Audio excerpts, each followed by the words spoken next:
What's up, fams? You are tuned in to the late night channel Eps. I'm your host, EEPMON, episode 65, I believe. As you can see, I am back in the EEPMON HQ. It's actually nice to be back. I was in Montreal for a couple of days, and just to get some R&R, kind of refresh, reset. And as I mentioned, like for me, when I'm staying in at a place for far too long, I just need to go somewhere else, decompress, kind of reset, recharge batteries. A little mini vacation. I guess that's what vacations are for, right? This is a mini vacation, but I don't know. Me, I or maybe in my fellow artists and creators can relate, but for me, I just can't stay at one place for too long. And when I mean by too long, I mean by if, like if I'm at my place for 2 months, I need to go somewhere. Like even maybe between 1 and 2 months. And it's not a long time. It's actually most people. I think if they were to get a vacation, if they're just start at the job, or they're moving up their ranks, like I think people only get about like 10 days of vacation at best. So I don't know if I'm complaining about it, or I'm not sure if I'm like um uh kind of like spoiled. But no, I don't think so. I mean, like I it's always been part of my routine. Has always been part of my creative outlet that I need to get out and explore and re-energize so that I can um, just get inspiration for my creativity. I think we all creators, we need to have um, uh, different uh, experiences, different environments to stimulate our creativity. So yeah, long story short, I was out, I'm back. And then yeah, the travels will continue starting September again. And as you know, I officially have publicly announced that I have been selected as one of two recipients of the Banform Arnie Bank Johansson Fellowship, which will give, and what this gives and enables is a all expense paid to attend the Banff conference, the Banform conference. That includes flight, and yeah, I'll be there. And it's such a it's well, first of all, I'm very grateful to have this, to be able to be part of the discourse that's going to happen coming September in Whitehorse, Yukon, which is where the next chapter of the Banff Forum will be. It's the 23rd. It's the 23rd Banff Forum, by the way. This is not a new thing. The Banff Forum is an establishment and has been existing for the 23rd iteration, which I believe happens annually, bringing in bright thinkers, leaders in policy, governance, business, academia, and many industries. So, honestly, well, I'm digressing a lot again. It's really about my travels and all that. But I think that um, this is related to travel. Being over this, first of all, I've never been to Whitehorse, Yukon, so I'm looking very forward to that. And it's going to be a long trip. I have to connect to Vancouver, and from Vancouver, I would have to fly northward, of course. And I really, folks, I really, I mean, I know of the Banff Forum, but I won't know firsthand until I'm there firsthand to see what the experience is like. But I can assure you all and myself that when I am there, those 2 days will be very impactful, and I will do my utmost to contribute and provide my input, my experience, my um, my what I have observed in my career and in my collaborations in the STEAM narrative, and in ways to provide insight as to why the arts is very fundamental to address the underlying situation, which is based on the theme, right? Resilience, northern, resilience in a volatile world, right? Specifically, North America, and of course, the band form really talks about Canada. So I would do what I can. I would do my best to advocate for that arts is the missing ingredient that is often overlooked. So much so that I'm so annoyed with that. So I'll be hammering that home, folks. But of course I'll do it constructively, and the forum is an open discussion to really hear all sides of the spectrum. So not only will I will contribute, but I'm also, and I think more importantly, in a position of listening, to hear, to have conversations, but really listening and seeing, getting a pulse of what is happening in our current state of the art of our country here in Canada. So yeah, so I look forward to it.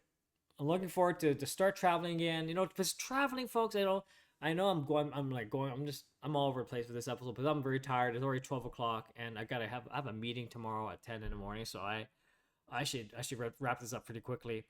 But traveling, when you go to place outside of your immediate habitat, like, it's very important that we all do this. Like, we should travel, see the world through, because when we're in one place, we only see the world, or our understanding of the world, within the context of our own habitat, our own environment. But to go to different places, observe of how other communities sustain themselves, thrive, how they go about their means, is very enlightening, very insightful, and one cannot help but do a lot of reflection, and based on what one has observed in the world and how it relates back to the person individually, personal, professionally, professional, personal, yeah. So all of that. So yeah, that's why I came on, and I'm glad I went to Montreal. Even though it's very short, it's not so far away. It's just right next door to Ottawa. But for me, I did a very long run. Spent half the morning, just like more than half the day, just in the morning time, running and just getting some fresh air, and just and stumbled upon some places that I was wanted to get close to. For example, like a silo number 5, which is that big like abandoned factory by the old port. Like, I've always wanted to go right next to it, and I had the chance to do it because I was running down the old port, and then there was this bridge that gets you there. I was like, let's explore, let's check it out, and I went there, and I got very close to it, and it's all fenced up, so you can't go to it next to it, but it's like barricaded. But you can see it, and I'm like literally like what, like 10 meters away from the actual building itself. It's quite a spectacle. It's humongous. I love going to those places, and when I travel, I love this sort of the serendipitous pathways in which I take myself to.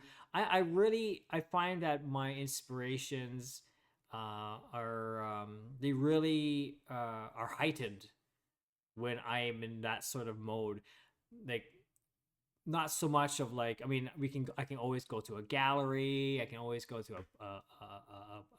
a place, um, um, with the expectation, yes, there's going to be, some interesting things to see,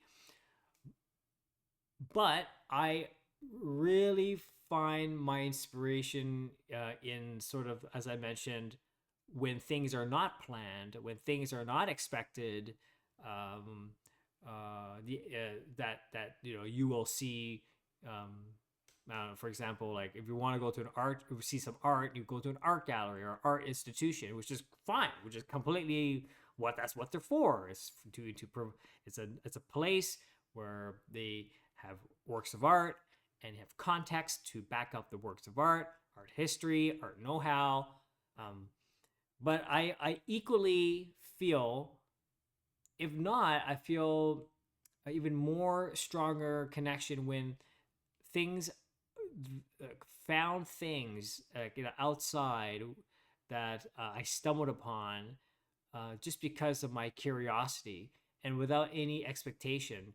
And when I'm beholden by interesting, you know, street art, or like this crazy abandoned, look like to be some sort of engine that's been graffitied up, or like it's just rusted, like sculpturally, like if it's not because it was a sculpture that some artist categorizes as a sculpture art within a context of a gallery setting. This is it's in the open. You can walk right next to it, you can touch it. It's and but it's rusted. I don't want to touch it, but it's super rusted. But it's all this, graffiti on it and art on it. There's so much story embellished in this thing, but no one's talking about it. No one's putting a curatorial lens onto this engine has been graffitied up by XYZ. And I just think that sometimes the purity of it all is as it is.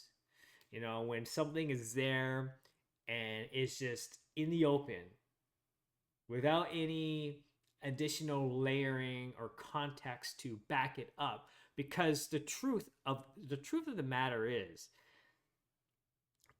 that it itself is all is needed to well, not all it is for us as the viewer to look at it at the most, without any requirement to dig deeper. I think that connection is a very powerful thing. I think that especially when you stumbled upon something that even, and without a biased lens, that some person has provided a background on it. Like, I think that itself is such a powerful experience. I don't know if you guys follow me, but that's how I feel. So when I'm at the silo number 5, walking through it, and it's a little bit, it's abandoned area, so it's a little bit no, that's sketchy, but let's say the path, like, not many people go by that place, not even tourists go by that place, so it's a little bit abandoned, sort of kind of a unease to the experience. But I enjoy that. I just love that sort of that's where I get my kicks, that's where I get my recharge and my energy. But yeah, I just thought I'd share that with you all. So tomorrow I have a couple meetings tomorrow that's Eepverse related. So I got to get up early for this. And it's already 12 o'clock. I just got back from Montreal. The Via Rail train was delayed. I'm like, oh, great. But I wonder if it was delayed because of the storm that was that Toronto experienced like yesterday or a couple of days ago. So I just sort of backlogged everything. But anyway, delayed for about, I'll say 45 minutes to an hour, and now well, that's how it is. Well, on that note, I'm gonna get ready for bed because I gotta get up tomorrow morning. And yeah, it's Friday, folks. It is officially Friday. So But I better put this up now because I promise I'm committed to do a video every day. So have a great evening, have a great night, have a great morning wherever you are in the world. This is the Late Night Channel Eeps, because it's very late night. Episode 65, if I'm not mistaken. So until then, talk to you tomorrow. Bye bye. Oh yeah, like and subscribe. Thanks. Bye.